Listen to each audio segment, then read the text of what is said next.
Salutations à vous, chers auditeurs, sur notre chaîne où l'histoire prend vie, révélant ses secrets les plus intimes et narrant les destins qui ont changé le cours du temps. Aujourd'hui, nous entreprenons un long et passionnant voyage à travers les siècles, au cœur même de l'Europe, à la charnière du Moyen-Âge et des temps modernes. Notre récit sera consacré à une figure véritablement titanesque, un homme dont le nom est devenu l'étendard de la lutte pour la vérité, la liberté de conscience et la dignité nationale. Un penseur et un prédicateur dont la voix, une fois émise, a retenti comme un coup de tonnerre sur tout le continent et dont le destin tragique est devenu le prologue de grands bouleversements et de changements cardinaux.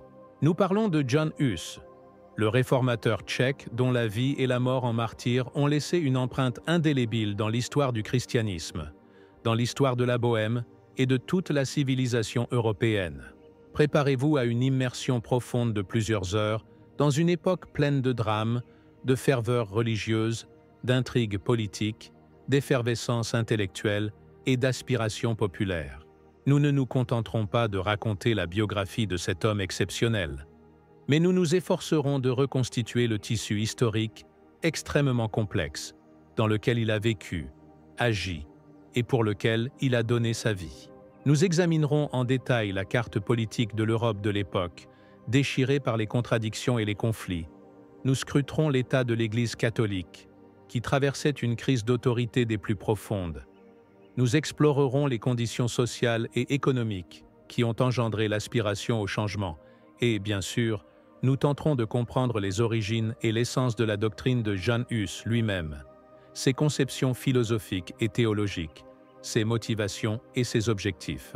Notre récit sera semblable à une fresque monumentale, où chaque détail, chaque personnage, chaque événement a sa signification et s'entrelace dans le tableau général de bouleversements historiques grandioses. Nous ne nous hâterons pas, car notre sujet est immense et exige un examen réfléchi et scrupuleux. Armez-vous de patience et de curiosité, car un récit digne de l'envergure du personnage dont il sera question nous attend. Fin du XIVe, début du XVe siècle.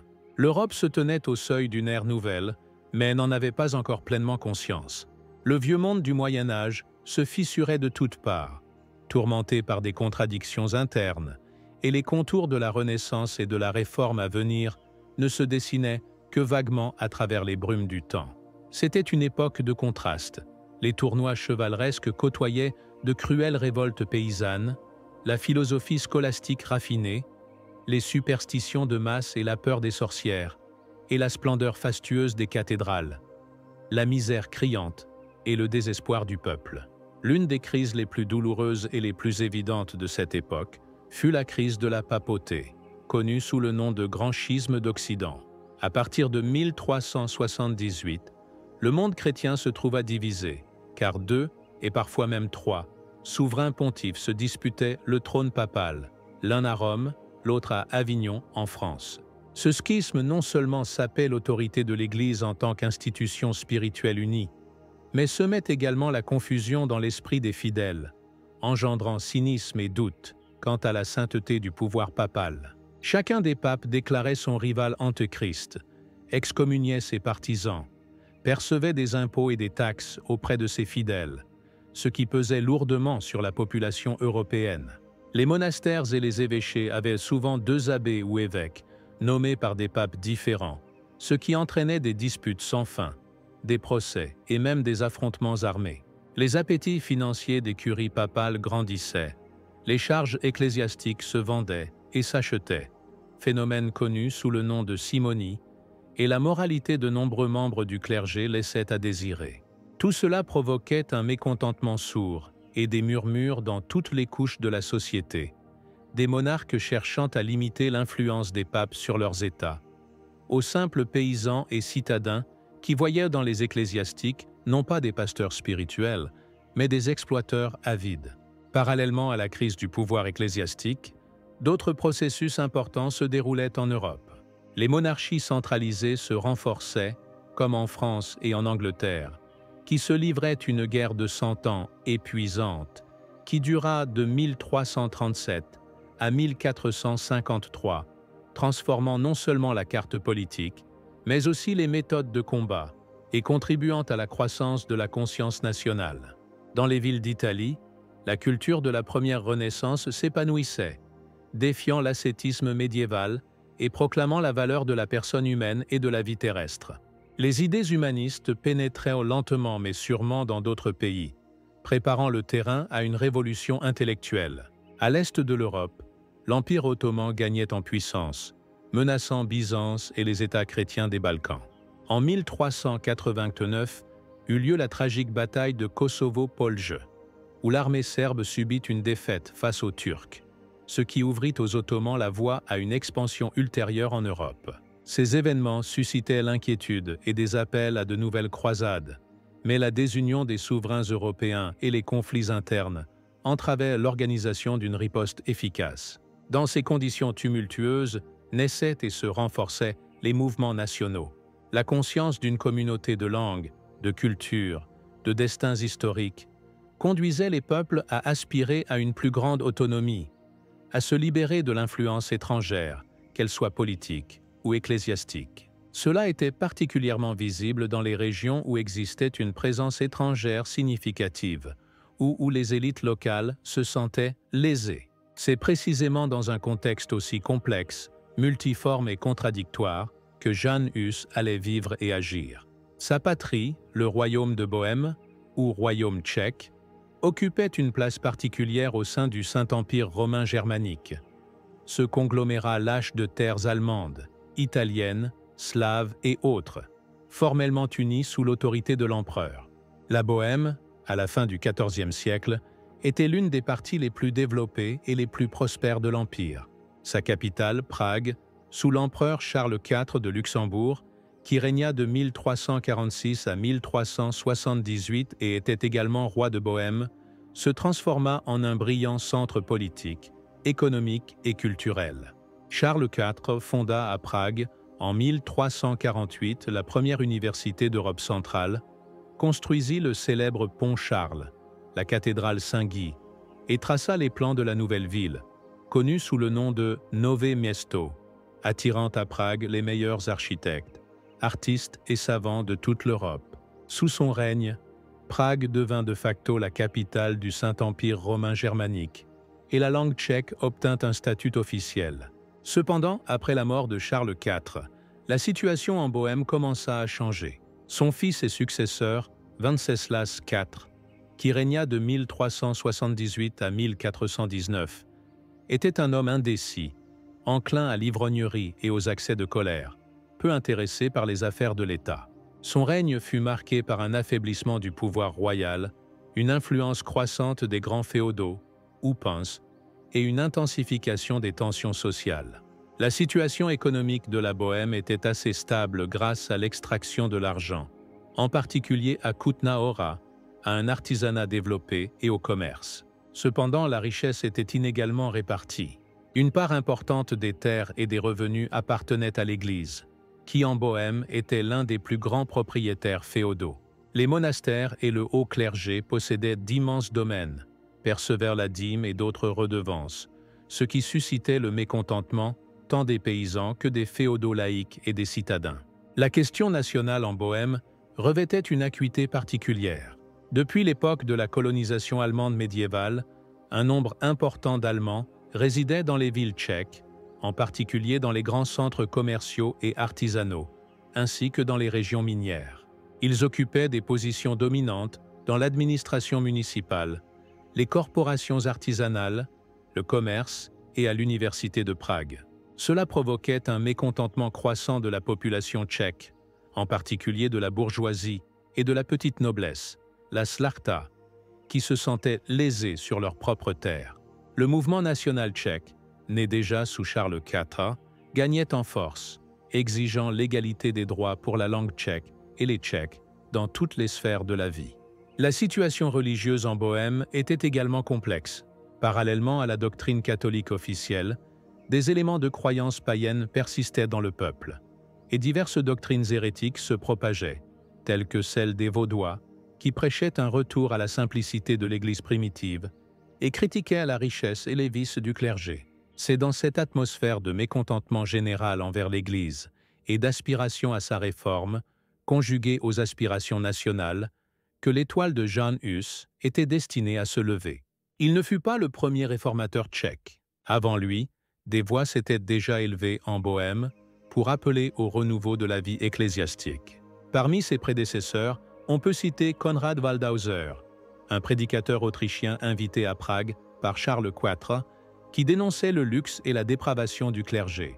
Jan Milic de Kromierzyj, disciple de Waldhauser, alla encore plus loin, renonçant à ses fonctions et à ses richesses, et fonda à Prague la communauté de la Nouvelle Jérusalem pour les prostituées repenties, prêchant la pénitence et l'avènement imminent de l'Antéchrist. Matthieu de Janov, autre penseur et théologien éminent, maître de l'Université de Paris, soulignait l'importance de la communion fréquente pour les laïcs et critiquait le culte excessif des saints et des reliques, appelant à un retour à l'autorité des Saintes Écritures. Ces prédicateurs et penseurs préparèrent le terrain pour des idées plus radicales, qu'il appartiendrait à Jan Hus de formuler et de défendre.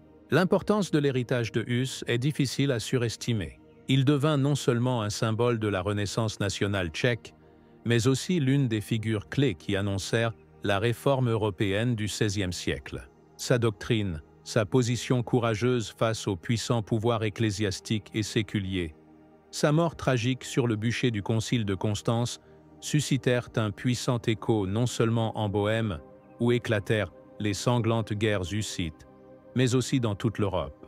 Martin Luther, 100 ans plus tard, se reconnaîtra ouvertement comme un disciple de Hus, déclarant « Nous sommes tous des Hussites sans le savoir. Les idées de Hus sur la suprématie des Saintes Écritures, sur l'Église comme communauté des fidèles et non comme structure hiérarchique, sur la nécessité d'une réforme des mœurs du clergé, sur le droit des laïcs à la communion sous les deux espèces, c'est-à-dire le pain et le vin.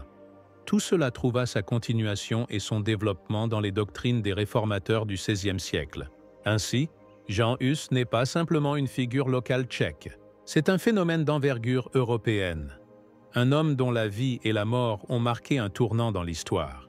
Son histoire est celle de la lutte pour des idéaux, celle de la confrontation entre la conscience et le pouvoir, celle de la tragédie et du triomphe de l'esprit. Et pour comprendre toute la profondeur et la signification de cette histoire, nous devons commencer par le commencement, par les origines, par les racines d'où a jailli ce combattant inflexible pour la vérité.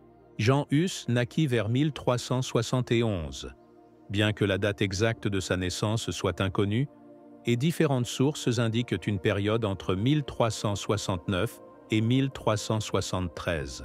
Son lieu de naissance fut la petite ville de Husinec, située en Bohême du Sud, non loin de Prachatis. Son nom de famille, Hus, vient du nom de sa ville natale et signifie « oie » en tchèque.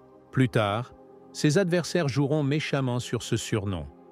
Mais Hus lui-même le traitait avec humour et utilisait même l'image d'une oie comme son emblème singulier. On sait peu de choses de ses parents. C'étaient de pauvres paysans tchèques. Hus lui-même se souviendra plus tard que sa mère, devenue veuve, fit tous les efforts possibles pour donner une éducation à son fils, y voyant le seul moyen d'échapper à la misère. « Quand j'étais un étudiant affamé, écrivit-il, je me faisais une cuillère avec du pain pour manger des pois, jusqu'à ce que je mange aussi la cuillère. » Ces mots témoignent des conditions difficiles de sa jeunesse et de la détermination qui le caractérisait dès son plus jeune âge. Une origine modeste, la proximité avec le peuple simple, la connaissance de ses besoins et de ses aspirations exercèrent sans aucun doute une influence sur la formation de la vision du monde du futur réformateur. Il n'oublia jamais ses racines et se sentit toujours partie intégrante du peuple tchèque, dont il défendra par la suite si ardemment les intérêts. Jan reçut probablement sa première éducation à l'école paroissiale locale ou à l'école de la ville voisine de Prachatis. Ayant manifesté des capacités et un goût pour le savoir hors du commun, il se rendit à Prague, avec le soutien de sa mère et, peut-être, de quelques mécènes locaux ou du clergé, pour poursuivre ses études. Prague, à cette époque, n'était pas seulement la capitale du royaume, mais aussi l'une des villes les plus grandes et les plus belles d'Europe, une véritable ville d'or, comme on l'appelait. Pour un jeune homme de province, c'était un monde entièrement nouveau, plein de tentations, mais aussi d'immenses possibilités de croissance intellectuelle. Vers 1390, Jan Hus entra à la faculté des arts libéraux, autrement appelée faculté artistique, de l'Université de Prague. C'était un établissement d'enseignement prestigieux, fondé sur le modèle de l'Université de Paris, et il jouait un rôle énorme dans la vie culturelle et politique, non seulement de la Bohême, mais de toute l'Europe centrale. L'université se composait de 4 facultés. La faculté artistique, qui était préparatoire, la faculté de théologie, la faculté de droit et la faculté de médecine. Les études à la faculté artistique, où l'on étudiait les 7 arts libéraux, à savoir la grammaire, la rhétorique, la dialectique, qui constituaient le trivium, et l'arithmétique, la géométrie, l'astronomie, la musique, qui constituait le quadrivium, était une étape nécessaire pour accéder aux autres facultés, dites supérieures. Les années d'études de Hus furent difficiles. Il vivait dans la pauvreté, gagnant sa vie en chantant dans le chœur de l'Église et en servant des étudiants et des professeurs plus aisés. Cependant, les difficultés ne le brisèrent pas, mais ne firent que forger son caractère et renforcer son aspiration au savoir.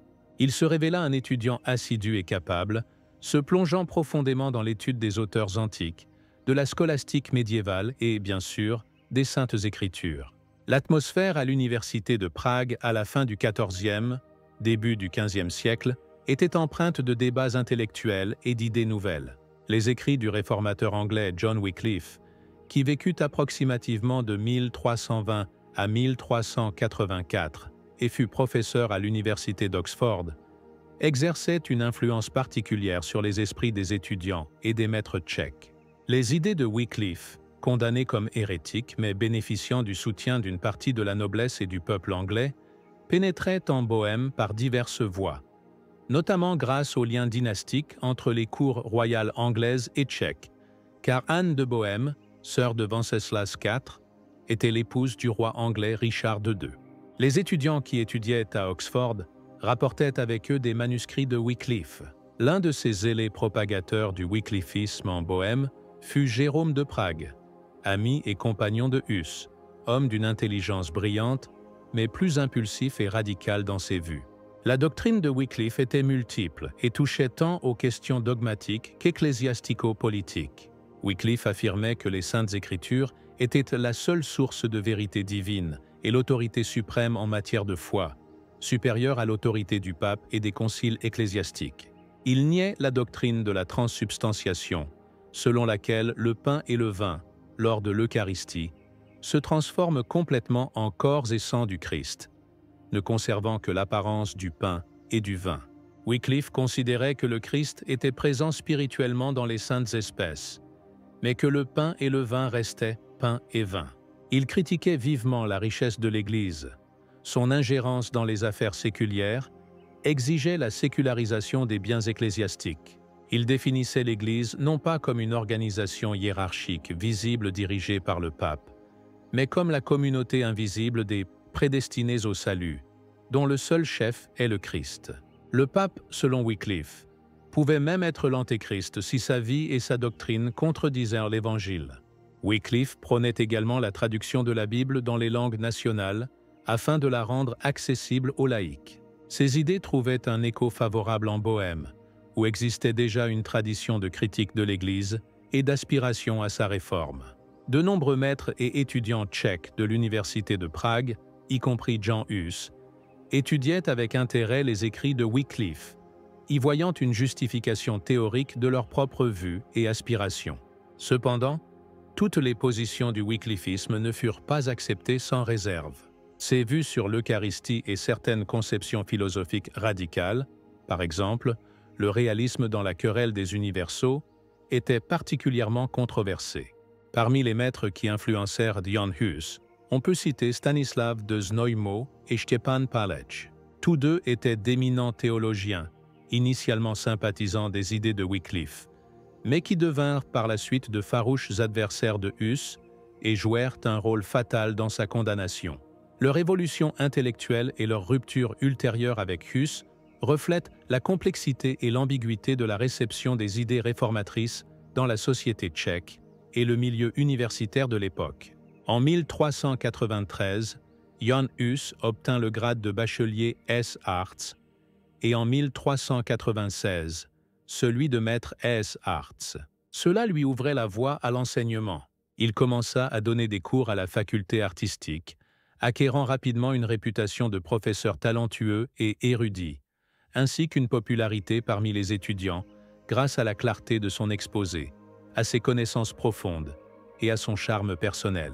En 1400, Hus fut ordonné prêtre, ce qui marqua une étape importante dans sa vie et son ministère.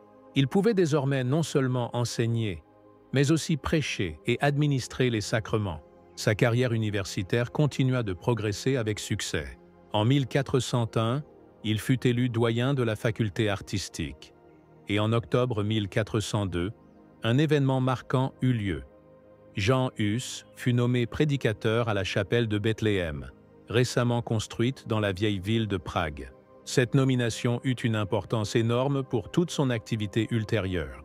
La chapelle de Bethléem, en tchèque Betlémská kaple, n'était pas une église paroissiale ordinaire. Elle avait été fondée en 1391 par le courtisan Jan de Mülheim et le marchand Krzyż Kramar, spécifiquement pour que les sermons y soient prêchés en langue tchèque, et non en latin, comme c'était la coutume dans la plupart des églises. Cela répondait aux sentiments nationaux croissants de la population tchèque de Prague et rendait les sermons accessibles aux larges masses de citadins qui ne maîtrisaient pas le latin.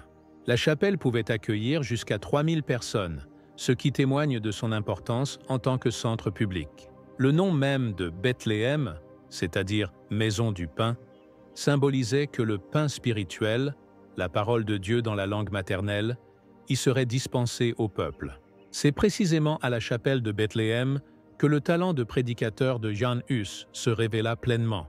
Ses sermons, prononcés avec une conviction profonde, une passion et une éloquence, attiraient un nombre considérable d'auditeurs de toutes les couches de la société.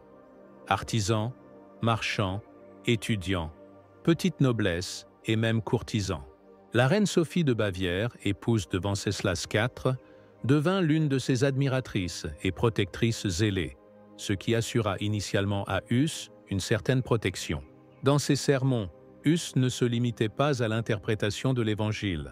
Il abordait les problèmes les plus urgents de la vie ecclésiastique et sociale de son temps. Il dénonçait hardiment les vices du clergé, la simonie, l'avidité, le luxe, la dépravation morale, la négligence des devoirs pastoraux. Il critiquait la pratique de la vente des indulgences, des lettres de rémission des péchés en échange de dons en argent, considérant cela comme une tromperie des fidèles et une profanation du sacrement de pénitence. Il exhortait les prêtres à vivre conformément aux idéaux évangéliques de pauvreté, d'humilité et de service du prochain. Hus soulignait que le véritable chef de l'Église est Jésus-Christ, et non le pape de Rome, surtout dans le contexte du grand schisme, où plusieurs personnes se disputaient le trône de Saint-Pierre. Il enseignait que chaque chrétien devait se guider avant tout par les Saintes Écritures, et non obéir aveuglément à la hiérarchie ecclésiastique si ces institutions contredisaient la parole de Dieu. Ces idées, en accord avec la doctrine de Wycliffe, trouvaient un écho croissant auprès des auditeurs qui voyaient en Hus leur défenseur et leur chef spirituel. Au cours de l'année universitaire 1402-1403, Jan Hus fut élu recteur de l'Université de Prague. C'était le poste le plus élevé dans la hiérarchie universitaire, et son élection à ce poste, alors qu'il avait un peu plus de 30 ans, témoignait de son immense autorité dans le milieu universitaire. En tant que recteur, Hus s'efforça de renforcer les positions des maîtres et étudiants tchèques à l'université, où les Allemands dominaient traditionnellement, constituant 3 des 4 nations universitaires, à savoir la saxonne, la bavaroise et la polonaise, cette dernière comprenant également des Silésiens et d'autres Allemands de l'Est. La nation tchèque n'était qu'une des 4, bien que la majorité des étudiants et des professeurs fussent tchèques. Cette inégalité était une source de tension constante. Au poste de recteur, Hus favorisa également l'étude et la diffusion plus poussée des idées philosophiques et théologiques, y compris celles liées au wyclifisme, bien qu'il ait toujours souligné qu'il n'acceptait pas toutes les positions du réformateur anglais. Lui et ses partisans de plus en plus nombreux aspirait à une réforme de l'Église dans sa tête et dans ses membres, c'est-à-dire tant au niveau de la haute hiérarchie qu'au niveau du clergé de base et des laïcs. Il plaidait pour une élévation du niveau d'éducation et de moralité des prêtres, pour une participation plus active des laïcs à la vie de l'Église, pour une simplification du culte et une plus grande accessibilité pour le peuple. Ainsi, au début du XVe siècle, Jan Hus était passé du statut d'étudiant provincial pauvre à celui de l'une des figures les plus influentes de Prague, prédicateur populaire, professeur faisant autorité et recteur d'université, chef d'un mouvement réformateur naissant. Son activité suscitait l'admiration des uns et une inquiétude et une hostilité croissante des autres, en particulier parmi le clergé conservateur et les maîtres allemands de l'université, qui voyaient en lui une menace pour leur position et l'ordre ecclésiastique traditionnel. Le conflit était inévitable, et il ne se fit pas attendre. Comme nous l'avons déjà mentionné, la chapelle de Bethléem devint pour Jan Hus non seulement un lieu de ministère, mais une véritable tribune d'où sa voix résonnait dans tout Prague et bien au-delà. Les sermons y étaient prêchés 2 fois par jour, et à chaque fois la chapelle était comble. Hus parlait simplement, de manière accessible, mais en même temps avec une force intérieure et une conviction immense.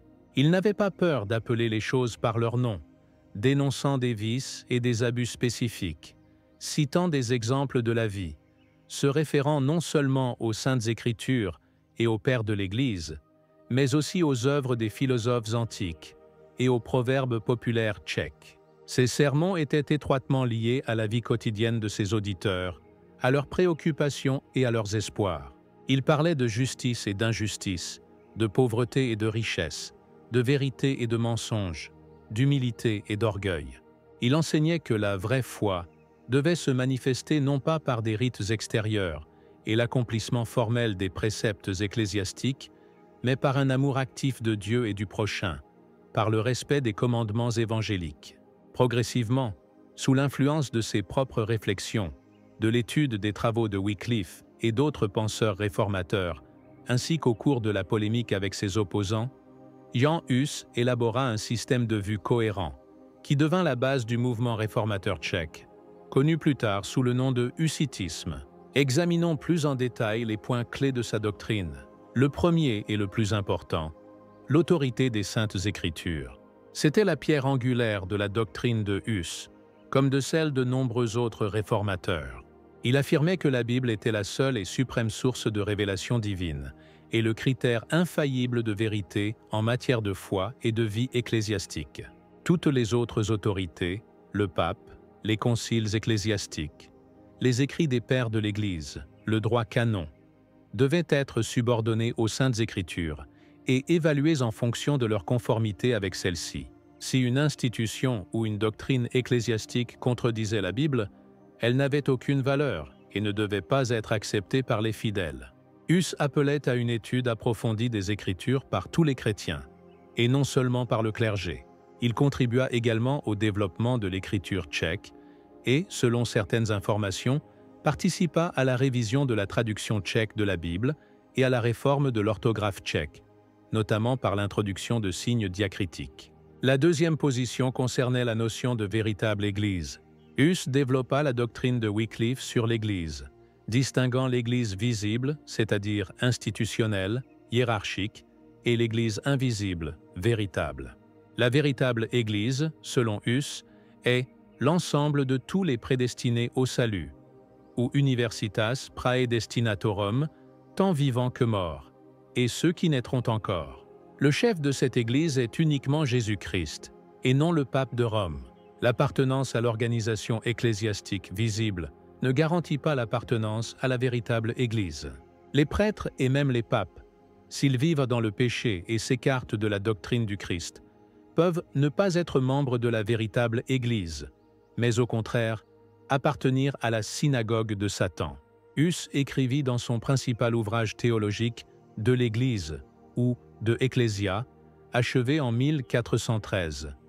Le pape n'est pas le chef, et les cardinaux ne sont pas tout le corps de la Sainte Église catholique et apostolique. Seul le Christ est le chef de l'Église. Cette position s'appelle les fondements de la théocratie papale et la doctrine de l'infaillibilité du pape. Le troisième point était la critique du pouvoir papal et de la hiérarchie ecclésiastique.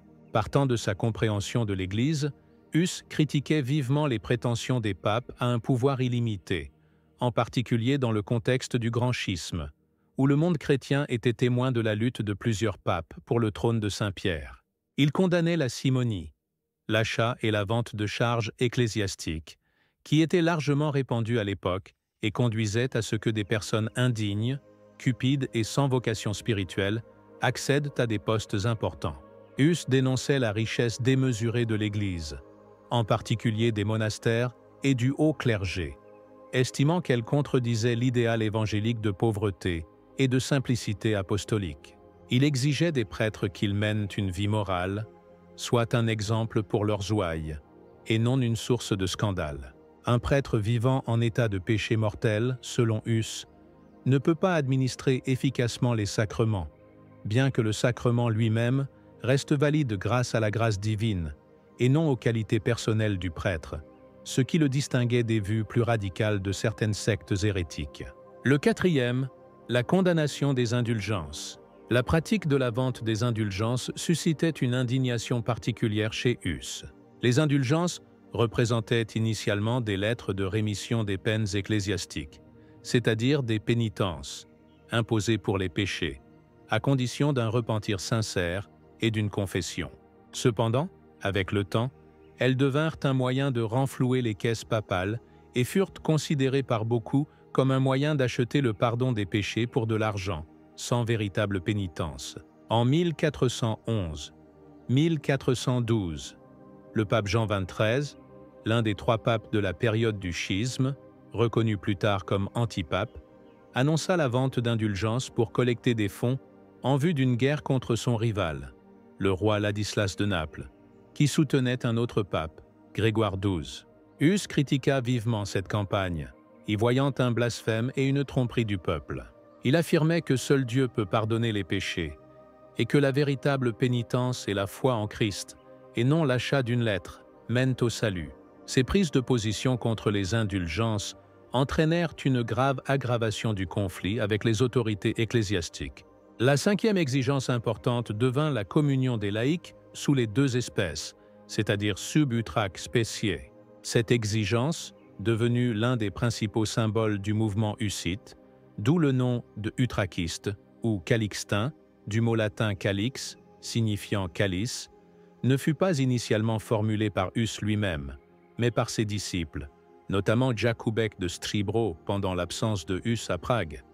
Cependant, Hus soutint cette exigence, y voyant une restauration de l'ancienne pratique ecclésiastique et une expression de l'égalité du clergé et des laïcs devant Dieu. Selon la doctrine catholique de l'époque, la communion n'était administrée aux laïcs que sous l'espèce du pain, l'hostie, tandis que le vin, symbolisant le sang du Christ, était réservé aux seuls prêtres. Les hussites, quant à eux, insistaient sur le fait que pour la plénitude du sacrement et en accomplissement du commandement du Christ, buvez-en tous, les laïcs devaient communier au pain et au vin. Le calice devint le symbole de la lutte pour la réforme de l'Église et l'identité nationale. Le sixième aspect concernait le rôle du pouvoir séculier dans la réforme de l'Église. Hus, suivant certaines idées de Wycliffe, considérait que les souverains séculiers avaient le droit et même le devoir d'intervenir dans les affaires de l'Église, si celle-ci s'écartait de sa véritable mission, s'enlisait dans les vices et abusait de son pouvoir. Il estimait que le pouvoir séculier devait protéger la vraie foi, punir les ecclésiastiques pécheurs et même confisquer à l'Église les richesses illégalement acquises, si elles n'étaient pas utilisées pour le bien du peuple, mais pour le luxe et la débauche. Cette position trouvait un soutien auprès d'une partie de la noblesse tchèque et des citadins, intéressés par la sécularisation des terres ecclésiastiques et la limitation de l'influence du clergé. Et enfin, le septième, l'aspect national.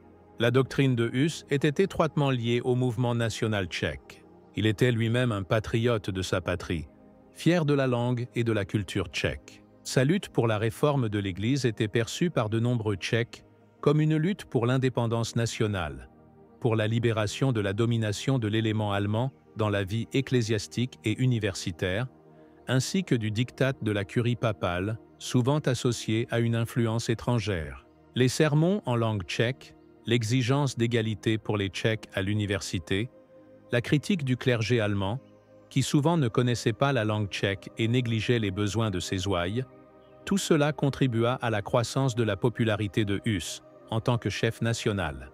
En comparant la doctrine de Hus avec celle de Wycliffe, on peut noter à la fois une similitude significative et certaines différences.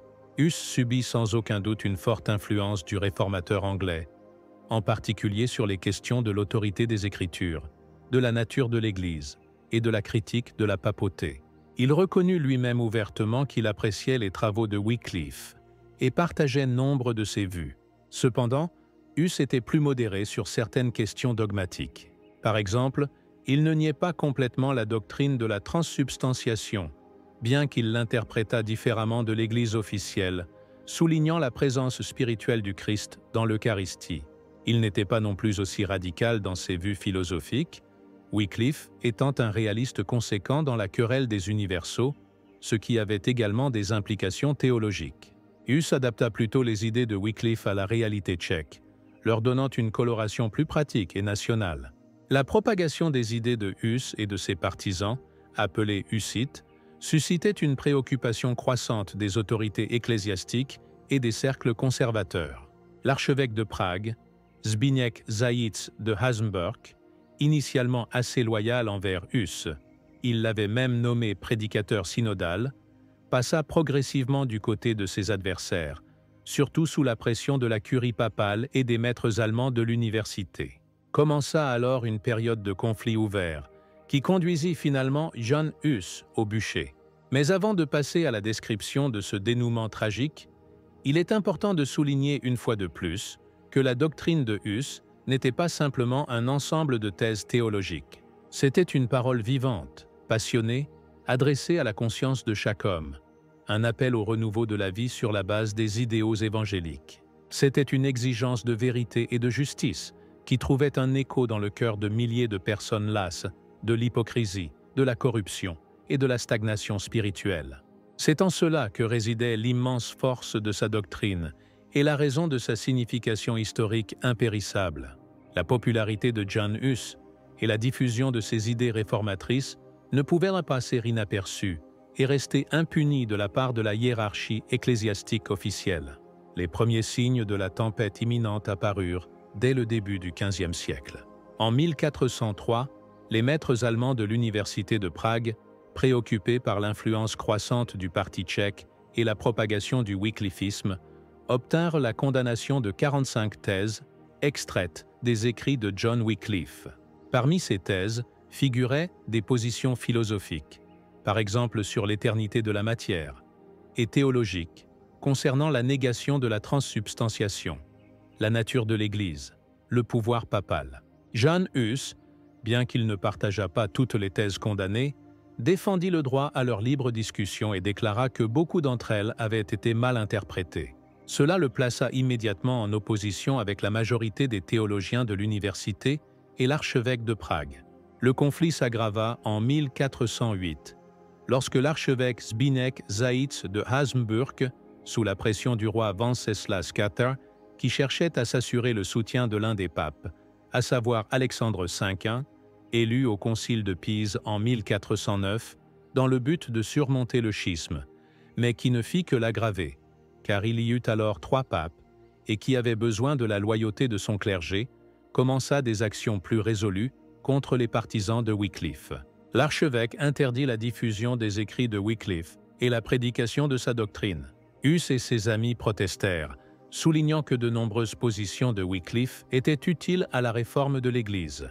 Un événement important, qui renforça les positions du parti tchèque à l'université et contribua indirectement à l'accroissement de l'influence de Hus, fut la publication du décret de Kutná Hora en janvier 1409. Le roi Wenceslas IV, cherchant à obtenir le soutien de l'université sur la question de la reconnaissance du concile de Pise et du pape Alexandre V, alors que les maîtres allemands penchaient pour le soutien du pape romain Grégoire XII, modifia les statuts de l'université. Selon le nouveau décret, la nation tchèque obtenait 3 voix dans les décisions universitaires, tandis que les 3 autres nations, à savoir la saxonne, la bavaroise et la polonaise, composées principalement d'Allemands, n'obtenaient qu'une seule voix pour toutes. Ce fut un changement radical qui conduisit les maîtres et étudiants allemands, selon certaines données, de quelques centaines à plusieurs milliers de personnes, à quitter Prague en signe de protestation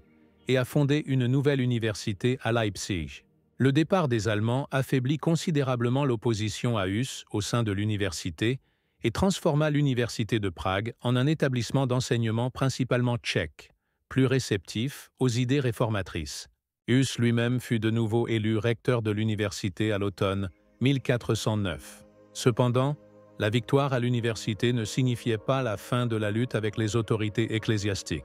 L'archevêque Zbigniew, sentant le soutien du nouveau pape Alexandre V, et après sa mort rapide de Jean XXIII, intensifia la pression sur Hus. En 1410, il obtint du pape une bulle l'autorisant à prendre des mesures contre la propagation de l'hérésie de Wycliffe en Bohême.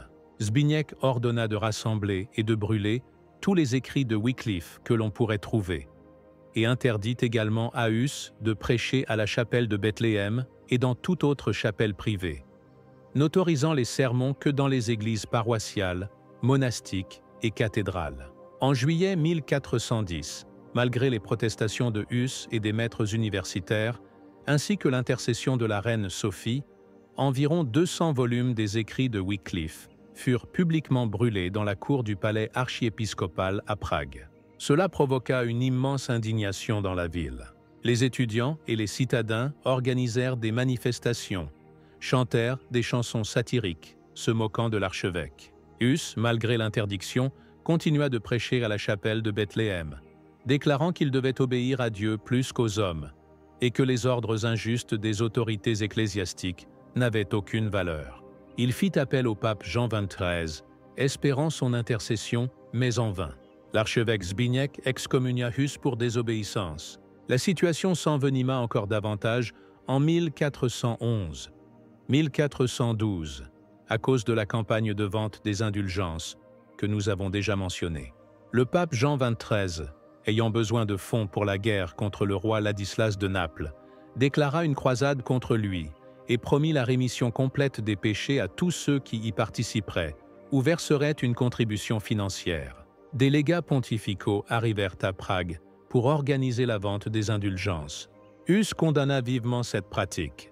Dans ses sermons et ses débats publics, il soutenait que le pape n'avait pas le droit de déclarer une croisade contre des chrétiens, que le pardon des péchés ne pouvait s'acheter avec de l'argent, et que la véritable pénitence et la foi en Christ étaient la seule voie vers le salut. Il se référait à la doctrine de Wycliffe, qui condamnait également les indulgences. Les prises de position de Hus suscitèrent un large écho public. Il fut soutenu par de nombreux maîtres universitaires, étudiants et citadins. Des troubles éclatèrent à Prague. Des foules brûlèrent les bulles papales sur les indulgences, organisèrent des processions moqueuses. 3 jeunes artisans, Martin, Jeanne et Stachek, qui s'étaient publiquement élevés contre la vente des indulgences dans les églises, furent arrêtés, et malgré la promesse de Hus d'obtenir leur libération s'ils étaient recondamnés, furent décapités sur ordre du conseil municipal en juillet 1412. Ils devinrent les premiers martyrs du mouvement hussite. Leur exécution provoqua une immense indignation. Hus et ses partisans organisèrent un transfert solennel de leurs corps à la chapelle de Bethléem, où ils furent enterrés comme de saints martyrs. La réaction de la curie papale aux événements de Prague fut sévère. Jean XXIII confirma l'excommunication de Hus et, de plus, plaça Prague sous interdit. Interdiction de célébrer tous les offices et sacrements religieux, tels que les baptêmes, les mariages, les funérailles, tant que Hus se trouverait dans la ville. C'était une mesure extrême qui devait dresser la population contre Hus, car elle privait les gens de réconfort spirituel et créait de sérieux problèmes dans la vie quotidienne. Le roi Venceslas IV, craignant de nouveaux troubles et la colère papale, et sous la pression d'une partie de la noblesse et du clergé, exigea de Hus qu'il quitte Prague. Hus, ne voulant pas exposer la ville aux rigueurs de l'interdit et espérant que son départ apaiserait les passions, obéit à la fin de 1412 et se retira de la capitale.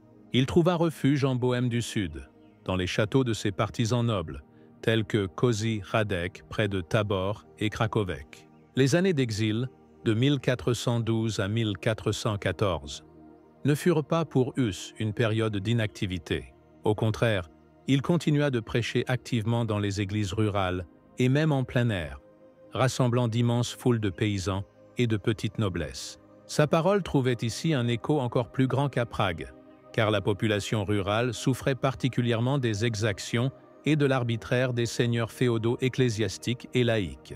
Hus se consacra également intensément à l'activité littéraire. C'est durant cette période qu'il écrivit ses œuvres les plus importantes en tchèque et en latin. Parmi celles-ci se distingue le traité de l'Église, ou de Ecclesia, achevé en 1413. Dans cet ouvrage, largement basé sur les idées de Wycliffe, Hus exposa sa doctrine sur la nature de la véritable Église, dont le chef est le Christ et non le pape, sur le rôle des Saintes Écritures, sur l'inadmissibilité d'une obéissance aveugle aux hiérarques pécheurs. Ce traité devint par la suite l'un des principaux chefs d'accusation contre lui, au Concile de Constance. Hus écrivit également la Postilia, un recueil de sermons sur les lectures évangéliques des dimanches et jours de fête, destiné aux prêtres et aux laïcs. Ces sermons, écrits dans une langue tchèque vivante et imagée, furent très populaires et contribuèrent à la diffusion de ses idées parmi le peuple. Il créa d'autres œuvres, telles que l'exposé de la foi, de la loi et du Notre Père, en tchèque Výklad víry, Desatera a Patéj, les petits livres sur la simonie, ou Knížky o svatokupectví, des lettres à ses amis et partisans, dans lesquelles il les encourageait, expliquait ses vues et les exhortait à la fermeté. Pendant ce temps, la situation en Bohême restait tendue. Les partisans de Hus à Prague, dirigés par Jakubek de Stříbro, poursuivaient la lutte pour la réforme. C'est Jakubek qui, en 1414, commença à administrer la communion sous les deux espèces, ce qui devint un nouvel élément important du programme hussite. Le roi Venceslas IV hésitait, ne sachant quel parti soutenir. L'archevêque Zbigniew était mort en 1411. Son successeur Albík Duničov était un homme faible et indécis. En Europe, cependant, des événements se préparaient qui allaient en jouer un rôle fatal dans le destin de Jan Hus et de tout le mouvement réformateur. Le grand schisme d'Occident se poursuivait, sapant les fondements du monde chrétien. L'empereur du Saint-Empire romain germanique, Sigismond de Luxembourg, qui était le frère du roi de Bohême Venceslas Kakal, désireux de restaurer l'unité de l'Église et de renforcer son autorité, prit l'initiative de convoquer un concile œcuménique. La ville impériale de Constance, sur le lac de Constance, fut choisie pour sa tenue. Les principales tâches du concile furent déclarées: surmonter le schisme, connu sous le nom de Causa Unionis, réformer l'Église dans sa tête et dans ses membres, ou Causa Reformationis, et éradiquer les hérésies, ou Causa Fidei. C'est sous ce dernier point que l'homme affaire Jan Hus allait être examiné. Sigismond, qui était également l'héritier du trône de Bohême, Venceslas IV étant sans enfant, était intéressé par la pacification de la Bohême et la résolution de la question hussite. Il invita Jan Hus à se rendre au concile pour exposer ses vues et se défendre contre les accusations d'hérésie. Sigismond promit à Hus un sauf-conduit, ou salvus conductus, qui devait garantir sa sécurité sur le chemin de Constance, pendant son séjour là-bas, et sur le chemin du retour, quelle que soit l'issue de l'affaire. Hus, après quelques hésitations et conseils de ses amis, décida d'accepter cette invitation. Il espérait qu'au concile, devant tout le monde chrétien, il réussirait à prouver la justesse de ses convictions et à obtenir la réforme de l'Église. Il croyait en la force de la vérité et en la justice de ses exigences. Il ne savait pas qu'il se dirigeait vers sa perte. À l'automne 1414, Jan Hus, accompagné de plusieurs nobles tchèques, dont Jean de Chlum, Václav de Duba, Jindřich de Lassembock et de ses disciples, partit pour Constance. Avant son départ, il rédigea un testament, fit ses adieux à ses amis et à ses ouailles, comme s'il pressentait qu'il pourrait ne pas revenir. Il annonça également son voyage à l'avance, en affichant des avis en latin, tchèque et allemand, dans lesquels il déclarait sa volonté de comparaître devant le concile et de défendre ses convictions, et demandait à tous ceux qui le considéraient comme hérétique de se rendre à Constance et de le prouver sur la base des Saintes Écritures. Le voyage de Huss à travers les terres allemandes fut une sorte de marche triomphale. Dans de nombreuses villes, il fut accueilli avec intérêt et même sympathie. Les gens voulaient voir et entendre le célèbre prédicateur de Prague, sur lequel circulaient tant de rumeurs. Huss engageait volontiers des conversations et des débats, expliquant ses vues et réfutant les calomnies. Il arriva à Constance le 3 novembre 1414, avant l'ouverture officielle du concile et avant l'arrivée de l'empereur Sigismond. Constance, à cette époque, était devenue le centre de la vie politique et ecclésiastique européenne. Au concile, qui dura de 1414 à 1418, affluèrent des milliers de participants, cardinaux, archevêques, évêques, abbés, théologiens, représentants d'universités, monarques et leurs ambassadeurs, nobles, marchands, artisans, ainsi qu'une suite et un personnel nombreux. La ville était bondée. Les prix des logements et des denrées alimentaires avaient considérablement augmenté. L'atmosphère était tendue et chargée d'intrigues. La tâche principale du concile était de surmonter le grand schisme, et cette tâche fut finalement résolue. Les trois papes, à savoir Jean XXIII, Grégoire XII, Benoît XIII, furent soit déposés, soit contraints d'abdiquer, et en 1417, un nouveau pape unique fut élu, Martin V. Cependant, parallèlement à cela, le concile s'occupa activement de l'éradication des hérésies, et l'affaire Jean Hus devint l'un des épisodes les plus retentissants et tragiques de ses travaux. Le sauf-conduit délivré à Hus par l'empereur Sigismond devait assurer sa sécurité. Cependant, sa formulation était quelque peu ambiguë, et des controverses surgirent par la suite quant à sa véritable signification. Sigismond garantissait à Hus le libre passage vers Constance, son séjour sur place et son retour dans sa patrie, mais avec la réserve s'il se soumettait aux décisions du concile. Les ennemis de Hus interprétèrent cela comme signifiant que le sauf-conduit ne le protégeait pas des accusations d'hérésie ni du jugement ecclésiastique. Au début, une relative liberté fut accordée à Hus. Il vivait dans une maison privée, rencontrait des gens, célébrait la messe. Cependant, ses adversaires, parmi lesquels figuraient ses anciens amis devenus ses pires ennemis, les maîtres Stepan Palech et Michal de Košice, ce dernier ayant été nommé accusateur officiel dans l'affaire Hus, ainsi que de nombreux prélats allemands et italiens, ne dormaient pas. Ils répandirent des rumeurs selon lesquelles Hus tentait de s'enfuir, qu'il continuait de prêcher ses vues hérétiques. Le 28 novembre 1414, 3 semaines seulement après son arrivée, Hus fut convoqué par ruse chez les cardinaux, prétendument pour une conversation, puis arrêté et emprisonné d'abord dans la maison d'un chanoine, puis, après l'arrivée du pape Jean XXIII, transféré dans une cellule humide et sombre du monastère dominicain sur l'île de Reichenau, sur le lac de Constance. Les conditions de détention étaient horribles. Hus tomba gravement malade, mais son esprit resta inflexible. L'arrestation de Hus constituait une violation directe du sauf-conduit de Sigismond. Lorsque l'empereur, arrivé à Constance pour Noël 1414, l'apprit, il entra en fureur et exigea la libération immédiate de Hus. Cependant, les pères conciliaires lui déclarèrent qu'il ne fallait pas accorder de sauf-conduit aux hérétiques et que la juridiction ecclésiastique primait sur le pouvoir séculier. Sigismond, intéressé par le succès du concile et ayant besoin du soutien de l'Église pour renforcer son pouvoir dans l'Empire et pour lutter contre les Turcs, finit par céder à la pression.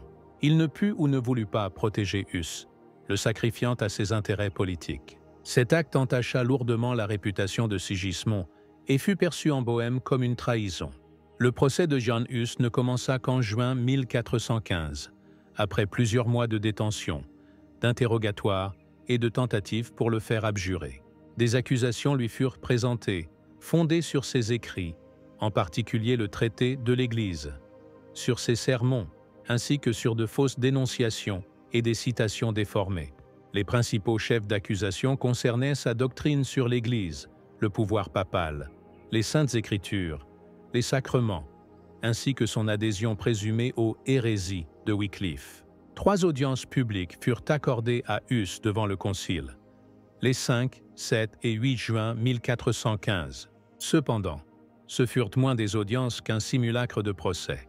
On ne lui laissa pas la possibilité d'exposer librement ses vues et de répondre aux accusations. Il était constamment interrompu, hué, sifflé.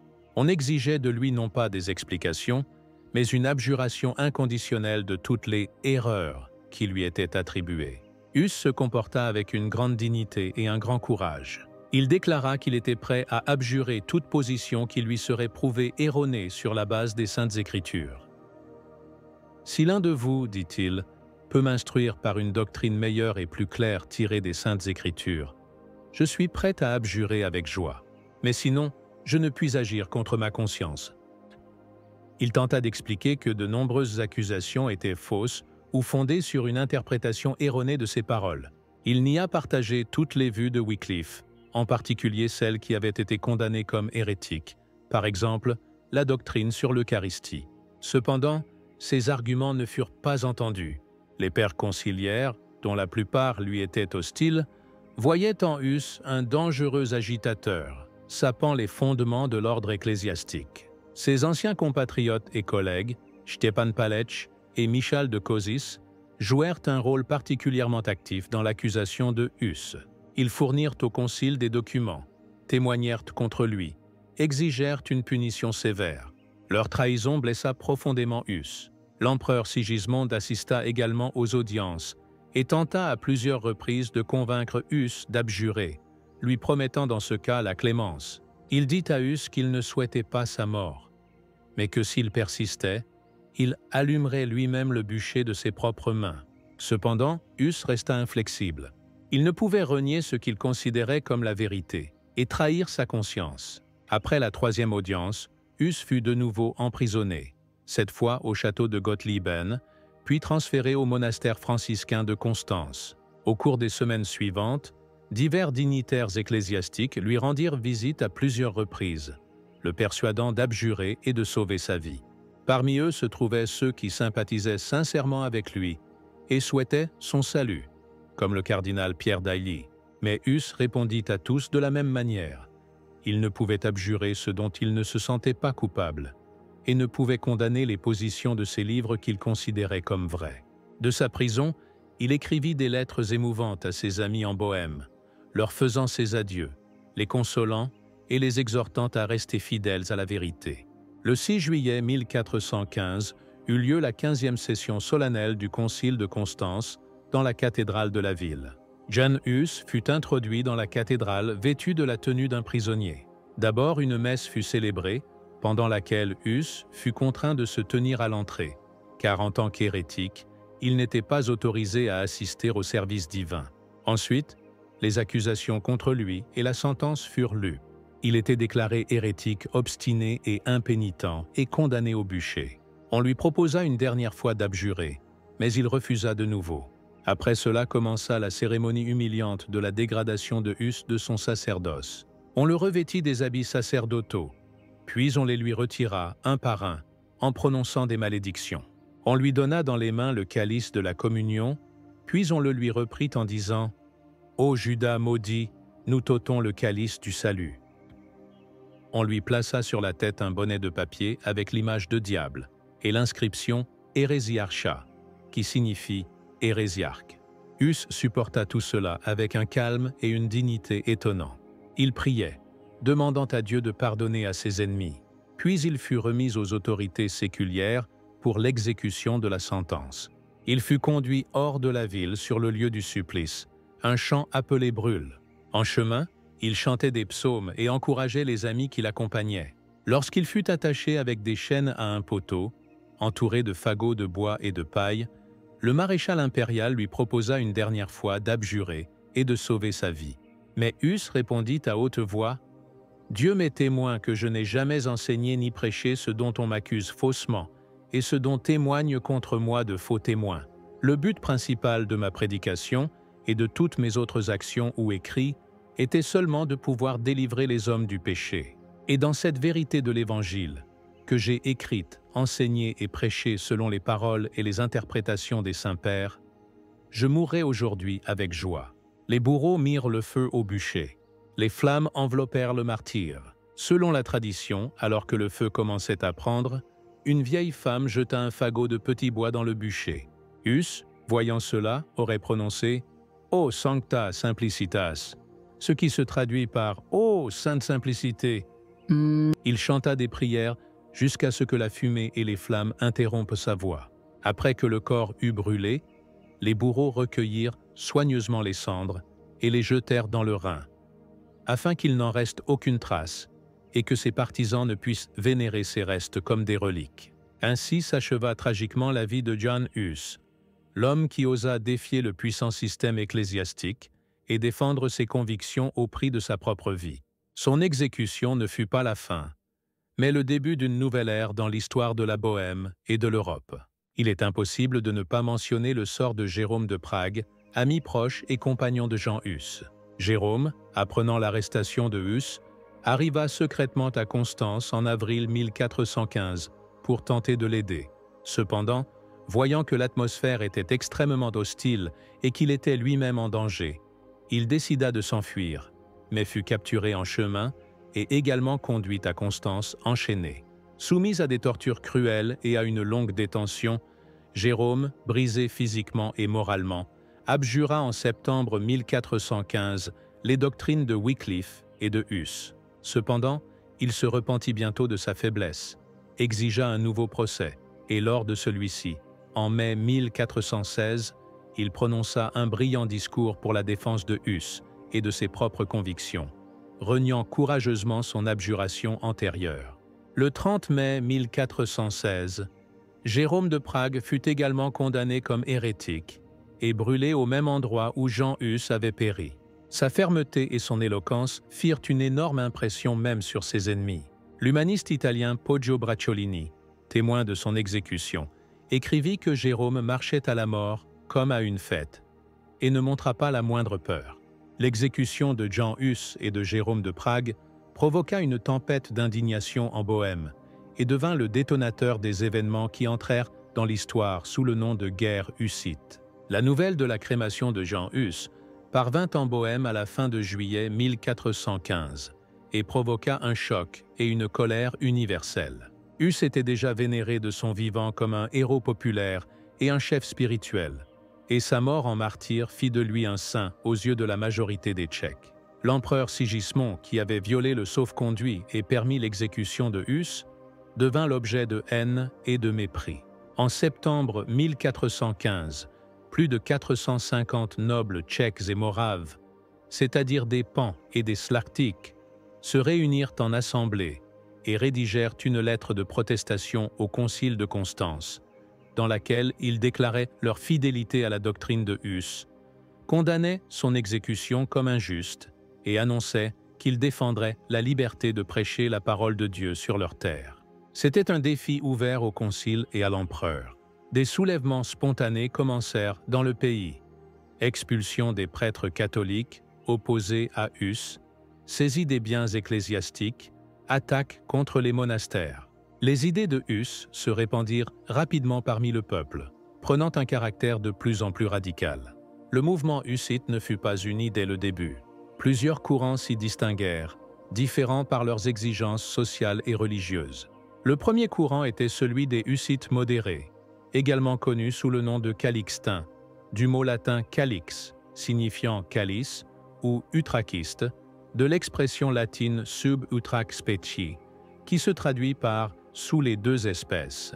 Ce courant regroupait principalement la bourgeoisie de Prague, une partie de la noblesse tchèque et les maîtres universitaires.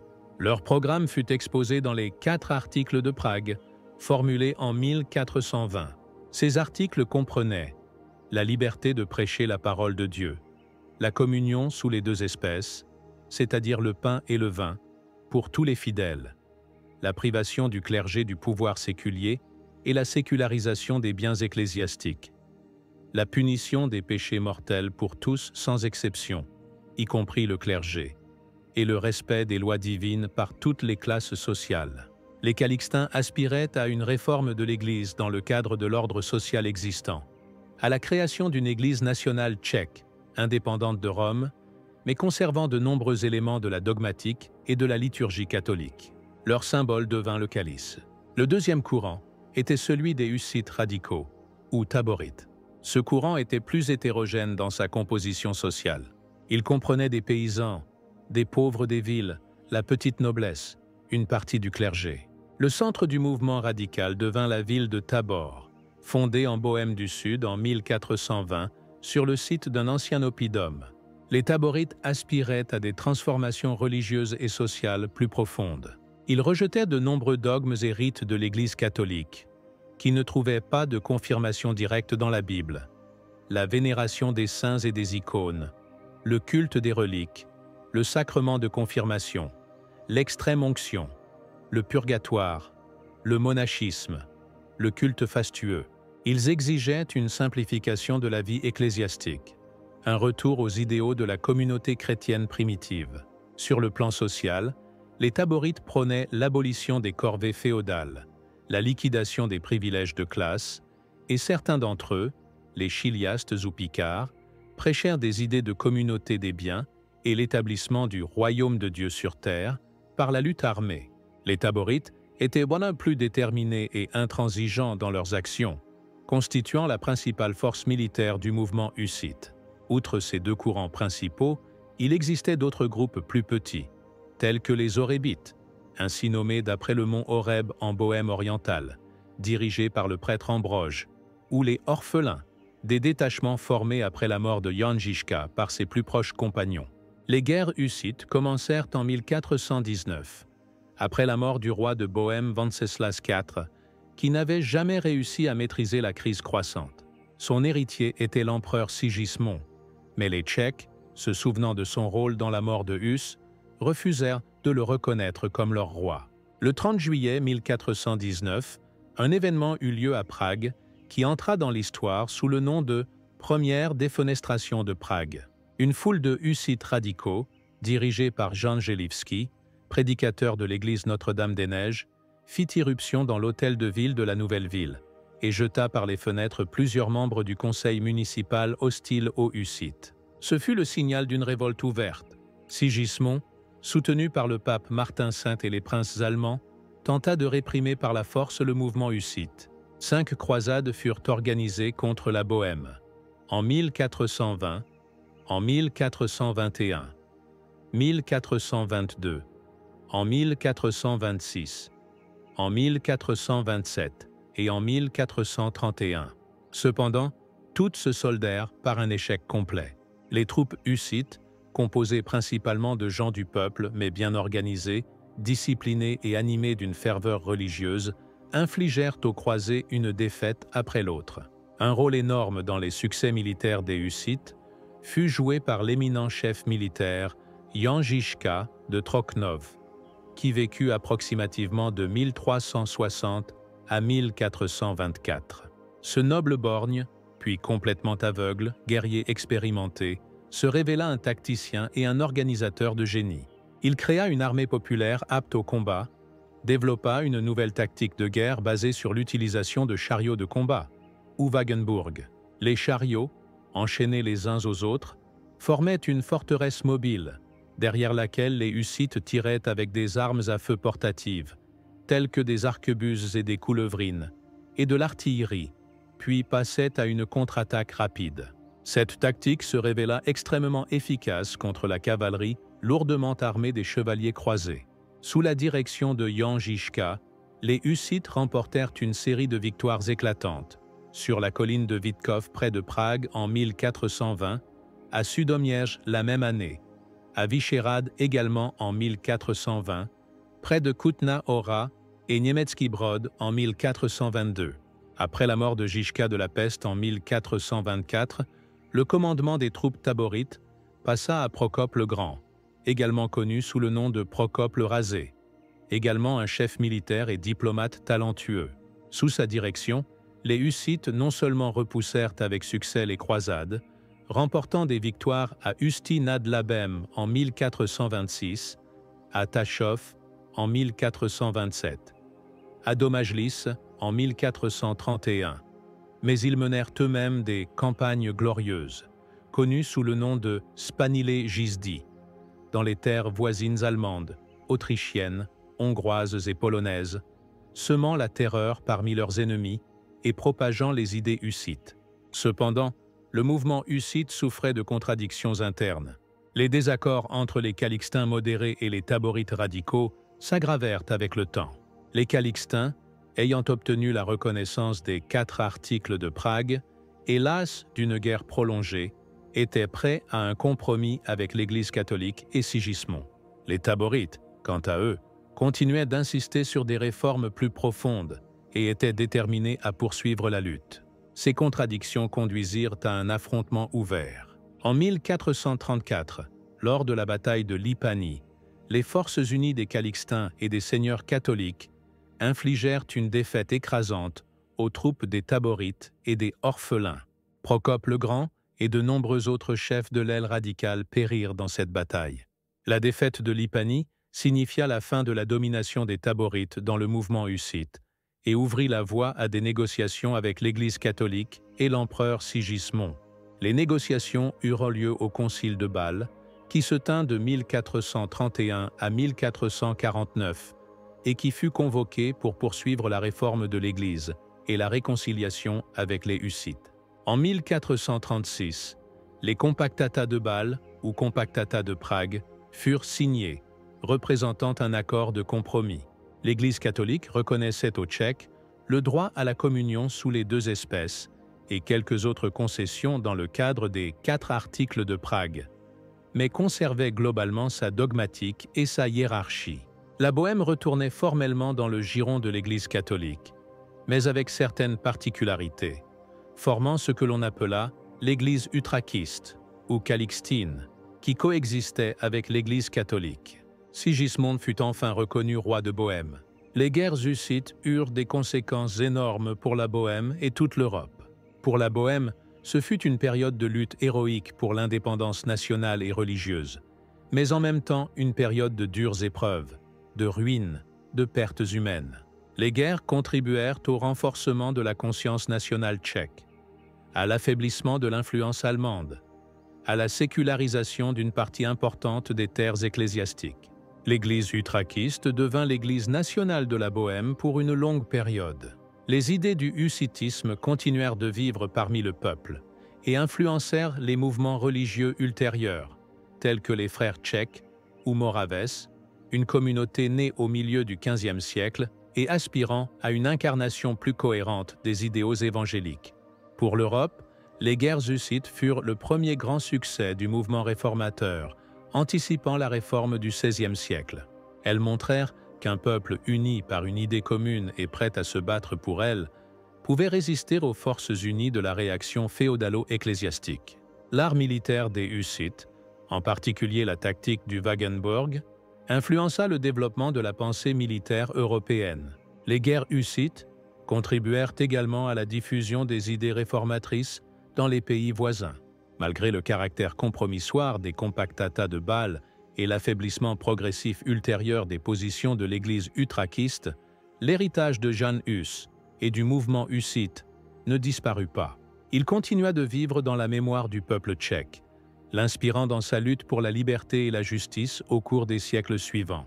La mort sur le bûcher à Constance ne fut pas la fin de l'histoire de Jan Hus. Au contraire, elle marqua le début de son immortalité dans la mémoire des générations, le transformant de prédicateur de Prague et de maître universitaire en un symbole dont la signification dépassa largement les frontières de la Bohême et de son époque. L'héritage de Hus est multiple et son influence se fait sentir dans divers domaines depuis des siècles. Pour le peuple tchèque, Jan Hus devint un héros national, l'incarnation de la lutte pour la vérité, la justice, la liberté de conscience et la dignité nationale. Son nom est indissociable de la période d'essor et d'affirmation nationale. Les guerres hussites, malgré tous leurs aspects tragiques, contribuèrent à la formation de l'identité tchèque, au renforcement de la langue et de la culture tchèque. L'Église utraquiste, bien que pas entièrement indépendante, devint pour longtemps l'expression de l'originalité religieuse des Tchèques. Au cours des siècles suivants, l'image de Hus inspira à plusieurs reprises les patriotes tchèques dans leur lutte pour la renaissance nationale et l'indépendance, en particulier au XIXe siècle, pendant la domination autrichienne, et au XXe siècle, pendant les années de lutte contre l'occupation nazie et le régime communiste. Il devint un symbole de l'esprit indomptable, de la fidélité à ses convictions jusqu'au bout. Le monument à Jan Hus sur la place de la Vieille Ville à Prague, érigé en 1915 pour le 500e anniversaire de sa mort, est l'un des principaux monuments nationaux de la Tchéquie, un lieu de pèlerinage et de rassemblement public.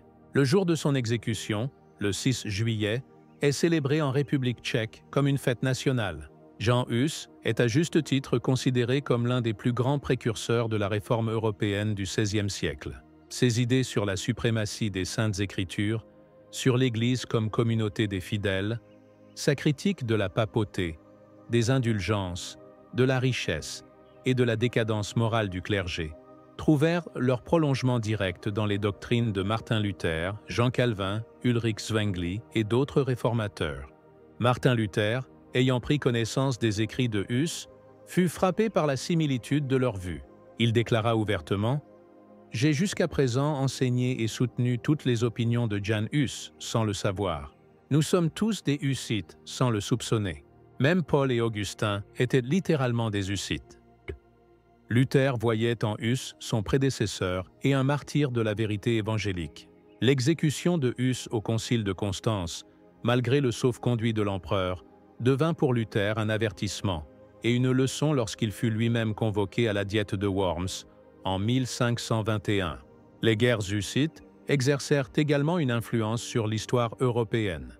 Elles montrèrent la possibilité d'une résistance réussie au pouvoir papal et impérial, inspirèrent d'autres mouvements antiféodaux et réformateurs. La communauté des frères tchèques, ou Moraves, connue sous le nom d'Unitas Fratrum, issue des cercles hussites radicaux, devint un important courant religieux, connu pour son pacifisme, son activité missionnaire et son accent sur le christianisme pratique. Elle influença le développement du protestantisme en Europe et en Amérique du Nord. L'image de Jan Hus et son évaluation ont évolué au fil des siècles.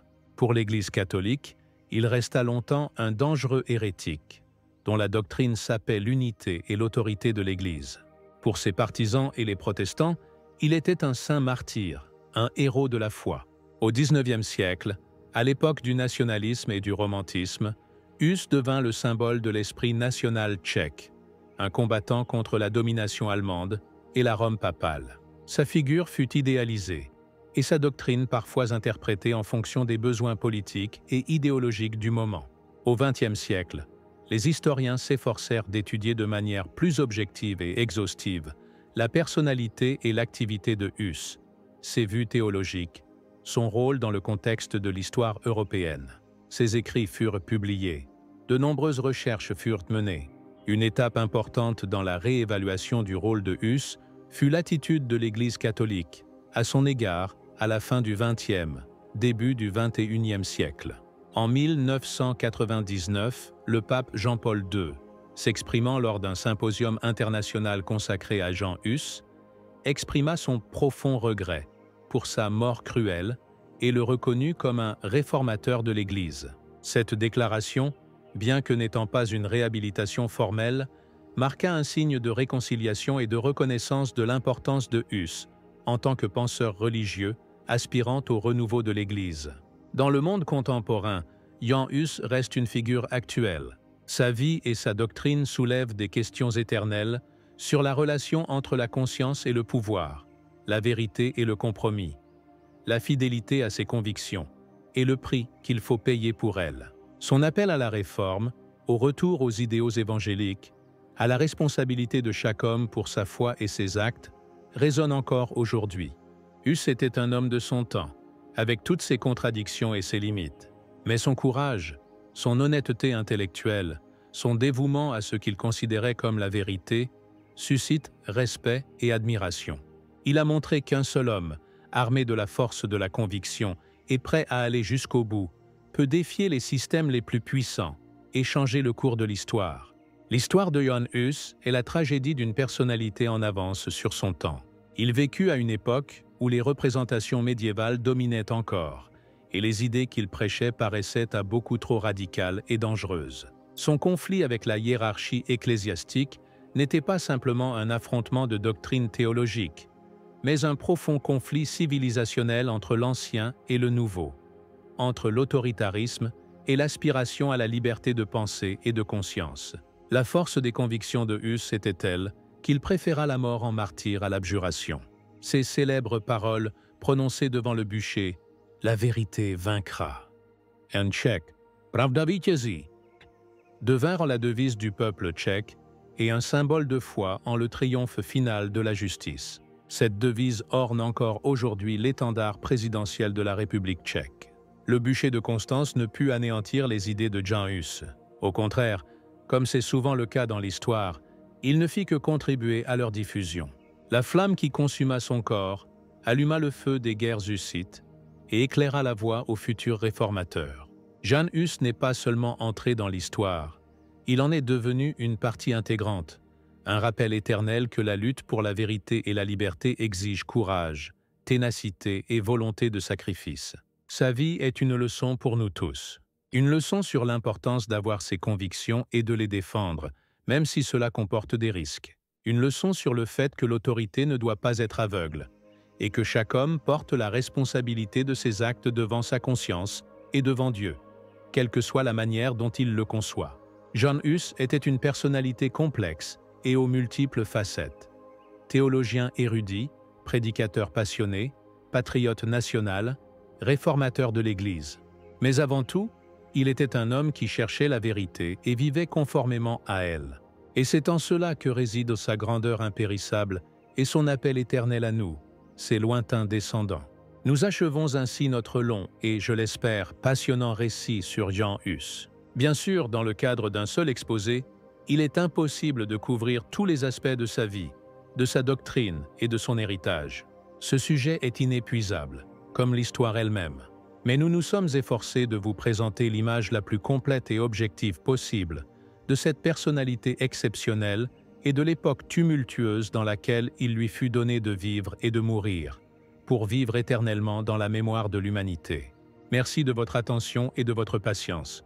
Et souvenez-vous, la vérité finit toujours par triompher, tôt ou tard.